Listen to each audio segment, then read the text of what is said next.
Hey guys, welcome to another DBMS tutorial. Today we'll be learning about the operations of relational model in DBMS. So let's get started. First thing first, if you want, you can subscribe to my channel. It's free. And if you find this video useful, please make sure to hit that subscribe button. Thank you. Now, some people have complained to me that I speak a little too much fast. Maybe that's because in the beginning when I started this channel, I wanted to make videos which are helpful in the last moment studies. Okay, so that's the reason I speak a little bit faster, but I'll try to be slow in this video. Okay, so first thing, what are we going to learn today? So first we'll look at what are the categories of operations in relational model. All right, so first thing, we'll look at the categories of operations. Then next, what we'll do is we'll look at the insert operation. What is insert operation in relational database? Then we'll look at the delete operation. What is delete operation? And finally, what we'll do is we'll look at the modify or update operation. Okay, so we'll look at modify or update operation. Now we'll not only look at these operations, we'll look at an example so that we understand the concept and it gets fixed in your head properly. All right, so you want this information as a knowledge, not just information. Okay, so please make sure to watch this video completely, don't skip, and I'll try to explain it to the best of my abilities. All right, so let's get started. First thing, what are the categories of operations? Now, to understand this, there are two categories of operations. We'll not look at retrievals today. Okay, we will not look at retrievals today. We'll focus mostly on the update operations. All right, retrievals we'll look in the next lecture. Now, but to understand these categories, we'll just look at the definitions. Okay, just look at the name. What does this name say? Okay, retrievals. What does it say? We are retrieving something. Okay, so basically retrieval operations, what we do is we retrieve the data by fetching the data from the database that is already present in the database without modifying the database. Okay, so the key word over here is we do not modify the database, but we fetch the data that is already present in the database. Okay, so these are the key terms over here: fetching the data that is already present in the database without modifying the database. Okay, so these are the retrieval options, but we'll look at them in details afterwards. Now, what about update operations? Okay, the update operations basically are what we focus on today. Update operations, also known as modification operations. Okay, so we'll look at them in details now. All right, now there are three operations over here that we are going to look today. The first one, as I have said, insert operation. Okay, now what is insert operation? These are the definitions. Remember, I'm telling you the definitions for now, just so that you can refer to it afterwards. But to understand the concept, definitions are not that useful. You just need to look at an example so that you will remember it forever. Okay, so we'll look at an example, don't worry, but understand that I have to explain the definition first so that you will get some context on what we are looking in the example. Okay, so the first thing is the insert operation. Now, what about insert operation? What it does? Basically, in insert operation, what it says, it provides a list of attributes values. Okay, it provides a list of attribute values for a new tuple T. Okay, that is to be inserted into the relation R. Now, if you don't know what a tuple is, or what a relation is, or what a domain is, you need to go back and watch some of the earlier videos in DBMS to understand the concept. Okay, I have made a playlist on DBMS. Just go back and watch what are these topics. Okay, what do these terms mean? I'll explain them in short for you now. Okay, a tuple is a row. Okay, a relation is a table, and a domain is a column. It is as simple as that. Okay, I have explained it in detail in the different videos. I'll link them up. Okay, don't worry, I'll put the links. Also, they are present in the DBMS playlist. Okay, now what about delete operation? So what insert operation does over here is it provides a list of attribute values for a new tuple T that is to be inserted into relation R. In simple term, what it means is it gives us the value that we have to add in a new row that has to be added to our table. Okay, this is what insert operation is. Now, what about delete operation? Okay, now in delete operation, there is already data that is present in the database. What we do is we give a specific criteria. Okay, what we do is we give a specific criteria to delete some of the rows, okay, or some of the tuples, one tuple or multiple tuples that fit that criteria. What is the definition? The delete operation deletes a specific tuple or multiple tuples that fit the criteria specified in the delete query. So if the row fits that specific criteria, we delete that row. Okay. So this is what delete operation is. Now what about update or modify operation? Just understand the definition now. We'll look at an example and you'll understand it much better. Okay. The update or modify operation is used to change the values of one or more attributes, okay, values of the attributes in a tuple or tuples.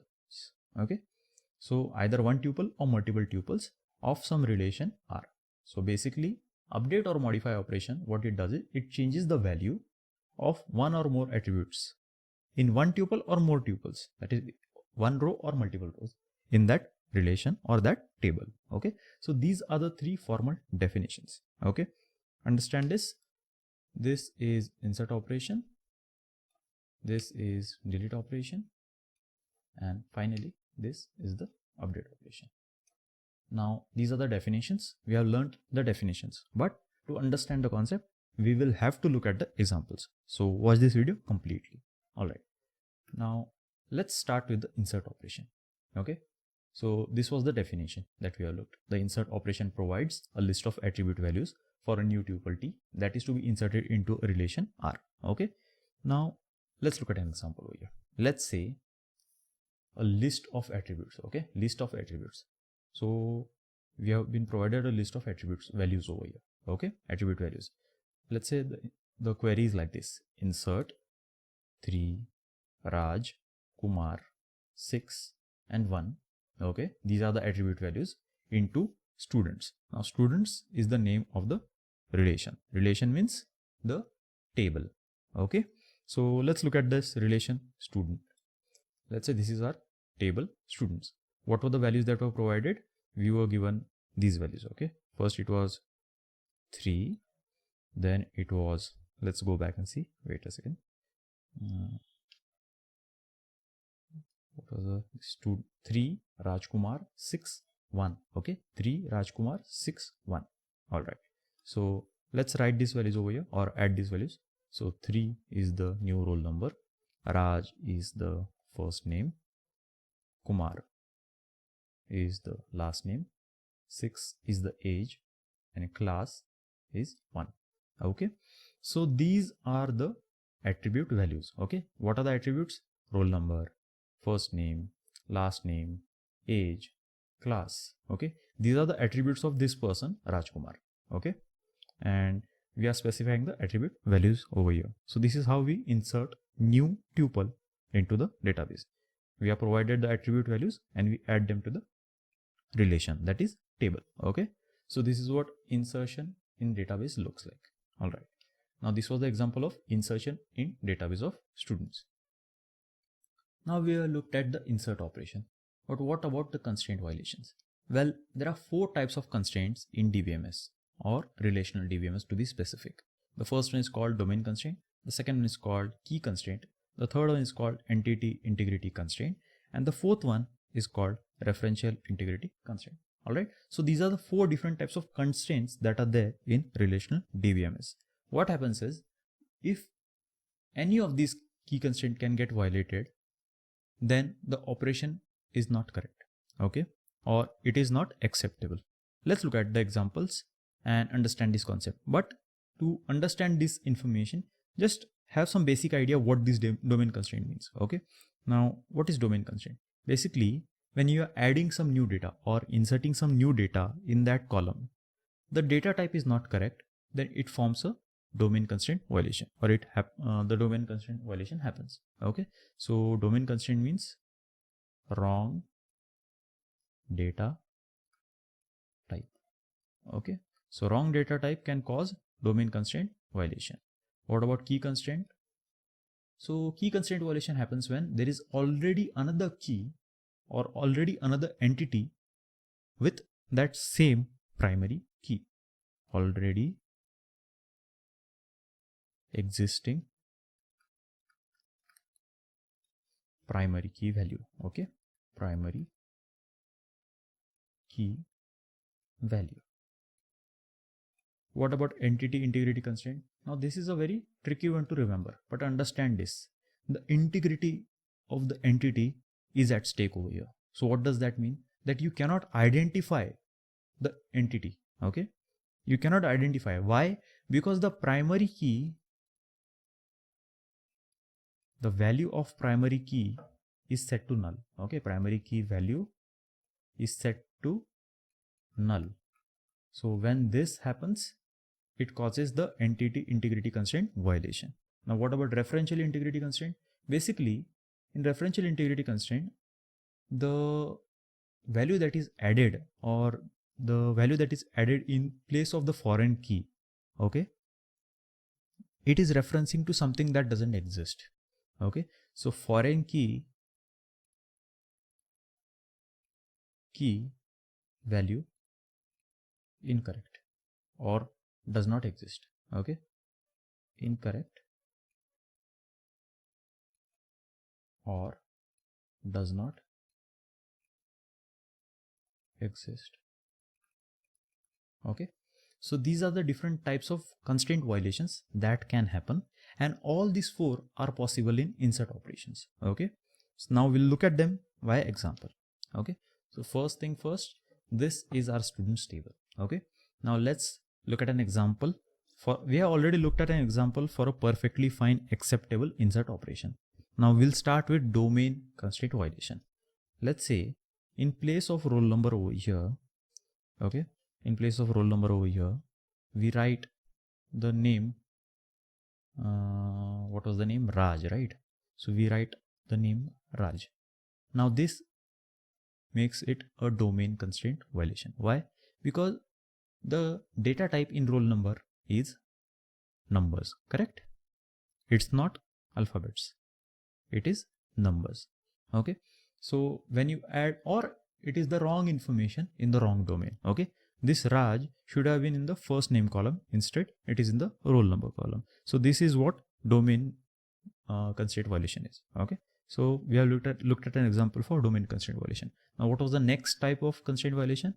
It was the key constraint violation. Okay, so what does that mean? Let's go back, let's see over here. Yeah, key constraint violation. So basically in key constraint, what happens is there is already another key. Okay, there is already another entity with that same primary key. Okay, so let's say, what is the primary key over here? The primary key is roll number. Okay, so there is a student with roll number 1 and we are trying to add another student with roll number 1. Will it work? No, because there is already a number. This is something, the primary key differentiates each entity. Okay, no two students can have the same roll number. So if we add another student with roll number 1, then it makes the primary key constraint violation. Okay, so this is what primary key constraint violation means. Now what about next type? Let's say it is entity integrity constraint. Okay, let's say we are adding a student. Okay, and his name is Raj Kumar. His age is 6 and he's in class 1. Is it a valid entry? No. Why? Because we have not added any value to the primary key, that is roll number. So it is set to null, and no student can have a null roll number. Remember this.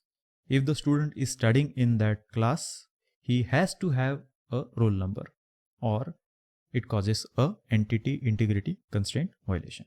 Okay, so this is an example for entity integrity constraint violation. Now let's look at the example for the fourth one. What was the fourth one? Referential integrity constraint violation. Okay, let's say this is a school. Okay, and school has, this is a primary school. It has classes from, okay, it has classes only from 1st to 4th standard. Okay, it has classes from 1st to 4th standard. Okay, all this information is added correct.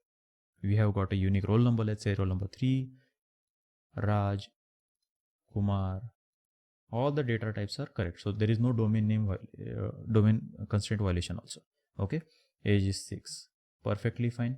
Okay, now what about referential integrity constraint? basically add class 13. Now this school is primary school. Okay, so there are only 4 classes. When you add class 13, there is no class 13 to refer to. Okay, so that's the problem. When the data or the information is incorrect or it does not exist, it causes referential integrity constraint. Okay, so these are the 4 examples for our different types of constraint violations. Okay, I hope you understood this. Now let's go to the next slide, that is delete operations. Now what about delete operations? The delete operation deletes a single tuple or tuples that fulfills the specified condition in the relation or table. Okay, now we'll look at an example to understand this properly. Okay, now let's say, for example, we write this code: delete the students tuple from the students table with score that is greater than or equal to 35%. Now this will delete the students who have passed the exam from the current class students table, as they have been promoted to the next class. Okay, pretty simple query. Now this was an example of a perfectly fine acceptable query in which you delete the name of the students from this current class who have scored 35% or above, as they have passed this class and their names have been shifted to the next class. Alright, now what about delete operation violations? Well, the delete operation can violate only referential integrity constraint. Okay, understand this and remember this. Why? Okay, so delete operations. Okay, delete operations can violate only referential integrity constraint. Now we'll understand why. Okay, this occurs if the tuple being deleted is referenced by foreign key from other tuples in the database. Now what does this mean? Okay, basically, let's look at an example to understand this. It's very interesting. Okay, let's say we have got 4 tables over here. Okay, we have got 4 tables: employee, department, projects, and works on. Okay, these are the 4 tables. Now let's say we write a query. Okay, we write a query stating that delete employee ID and project number equal to 121 and 2 from the works on table. What it will do? Okay, what it will do is it will delete this row. Okay, it will delete this row. Okay, now is employee ID and project number used as foreign key and in any of these tables? Look at it. Okay, it is being used as a primary key over here. Okay, it has been used as a primary key over here, but it is not used as a foreign key in any of these tables. So this is a perfectly acceptable operation. Okay, when you delete this row, it is not affecting any of the other tables that are present in the database. So it is a perfectly acceptable deletion. Now what about the violation, referential integrity violation? Okay, let's look at an example. Let's say we write this code over here, or we write a query that suggests delete employee from the employee table with employee ID 121. Now this will cause a problem. Why? Let's say, okay, let's say if we delete the employee from this table with employee ID 121, what is happening? We are deleting the employee ID 121, we are deleting the first name Ram, we are deleting the last name Singh, and we are deleting the department number 3 over here. Okay, now remember this, the primary key of this person, that is 121, is referenced. Okay, it is referenced as a foreign key in your works on table, correct?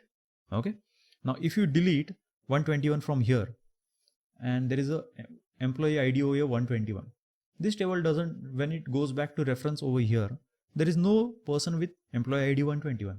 Okay, so there is an inconsistency over there. Okay, this causes the problem. Hence, it causes the referential integrity constraint. So when this table is trying to reference employee ID 121 to get more details, there is no employee with ID 121 over here. Okay, similarly, let's say over here, let's say we delete the marketing department. Okay, let's say we write a query saying delete department from department table with department number 2. Okay, now this will cause even bigger problem. Why? Okay, so what is the primary key in this table? The primary key is underlined over here. It is 2, correct? Department number is the primary key. Now this department number is referenced over here, correct? It is referenced over here and over here. Okay, marketing department. There are 2 people who work in marketing department. Okay. Similarly, it is also used in the projects table. Look at it over here. Project X is worked by department number 2. Okay. Project Z comes under department number 2. Okay. So now understand this. Let's say you delete department number 2, the whole tuple from here. Okay.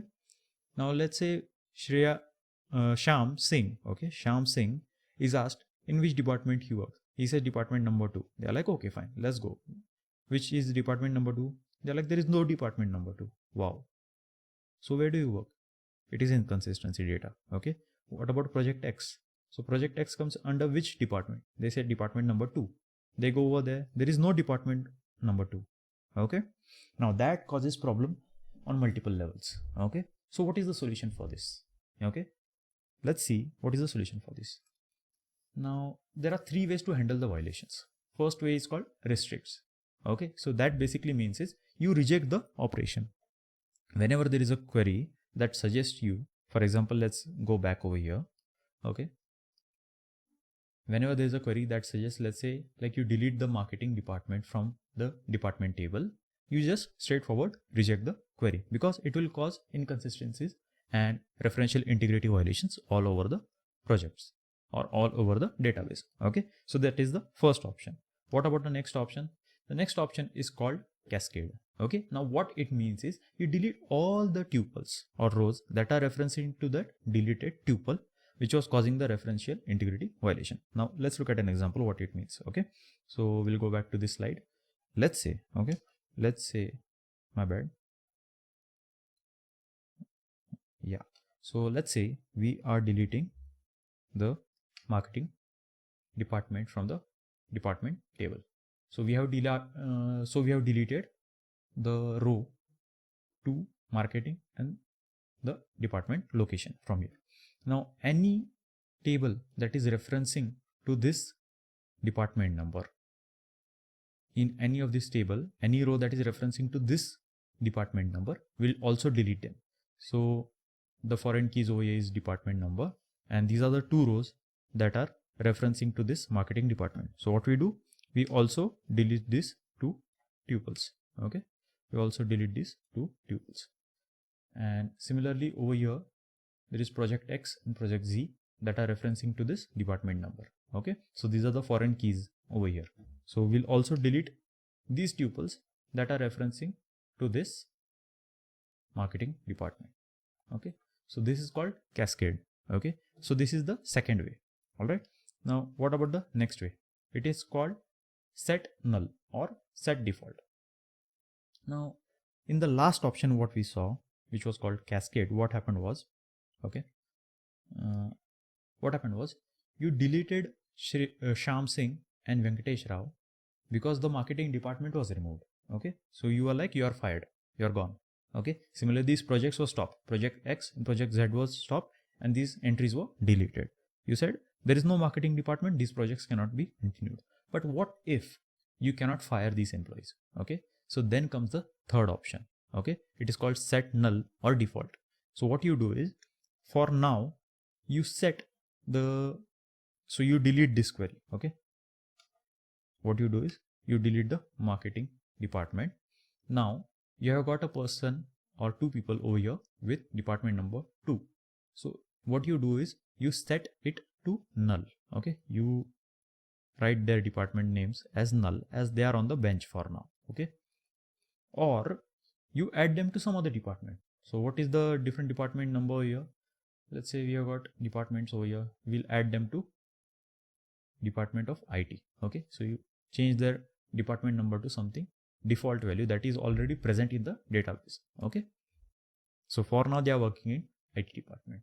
Similarly over here, what you do is you assign this project to some other department or you set it to null. Okay. So this is the third option, set null or set default. All right. So this was delete operation violations. It causes the referential integrity violation. And these are the 3 ways you can handle the restrictions. Okay. Now let's come to the final part, that is update operations or modify operations. As the name suggests, it is a very simple thing. Okay. Now update or modify operation is used to change the values of the one or more attributes in a tuple or multiple tuples of some relation R. Now, usually modifying or updating the values of attributes that are not primary key or foreign key, there is no problem. Okay. There are no problems when the information that you are updating or the values of the attributes you are updating, they are not primary key or foreign key, then there is no problem. The only thing that database has to check is whether the data type is correct and the domains are correct. Okay. So this is the only thing that the database has to check when you are not updating primary key or foreign key.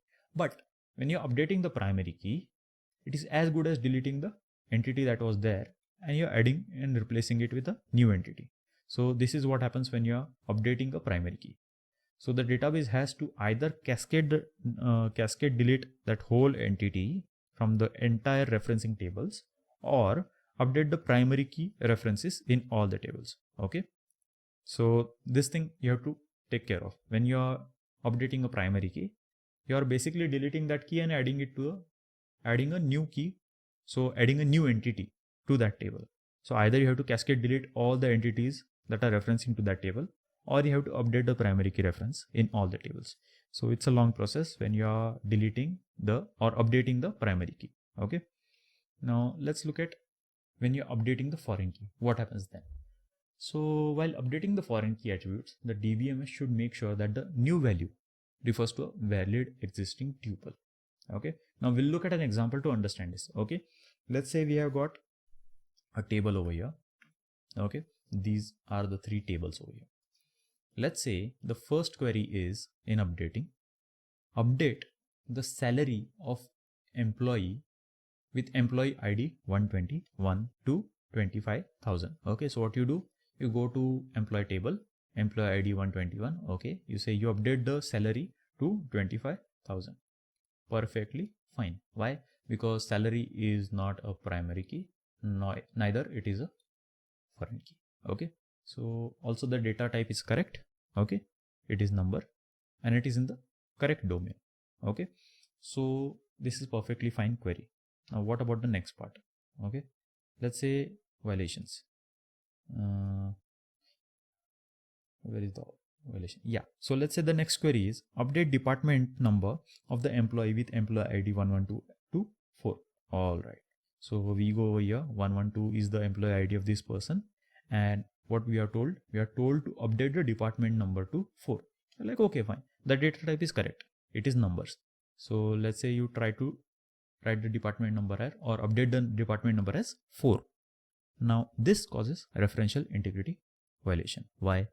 Just go to department table. Okay. There is department number 1 over here. It is IT. Department number 2 is marketing. Department number 3 is accounts. There is no department with department number 4. It does not exist. So this causes the referential integrity violation. All right. So this query is not acceptable. Okay. Now what about the next query? The next query is update employee ID of employee with employee ID 112 to 121. You're like, fine. Okay. Let's go. So we go over here. There is a employee with 112 ID. You have to update it to employee ID 121. You're like, fine. The data type is correct. 121. Now this causes an entity integrity problem. Why? Sorry, it doesn't cause entity integrity problem. It causes a primary key problem. What is it means? It means there is already a key, primary key with that same value 121. Okay, so you cannot update the value to 121 because there is already another employee with that same employee ID, which is a primary key. So this causes the problem of primary key violation. The first thing that we saw was a perfect query in which you could update the salary over here. It was perfectly acceptable. The next one we saw was basically let's say what was the query? The query was you update this thing employee ID. Okay. Sorry, you update the department number of the employee with employee ID 11224. This was not acceptable because it violates the referential integrity as there is no department number 4. Okay. And the third one is also not acceptable. Why? Because there was already another employee with the same employee ID of 121. So you cannot have two employees with the same primary key, as the primary key is something that differentiates every single employee. All right. So I hope you understood the concept. If you have any queries, If you have any suggestions, feel free to ask me in the comment section below, and please share this video with your friends. Thank you very much. Please subscribe.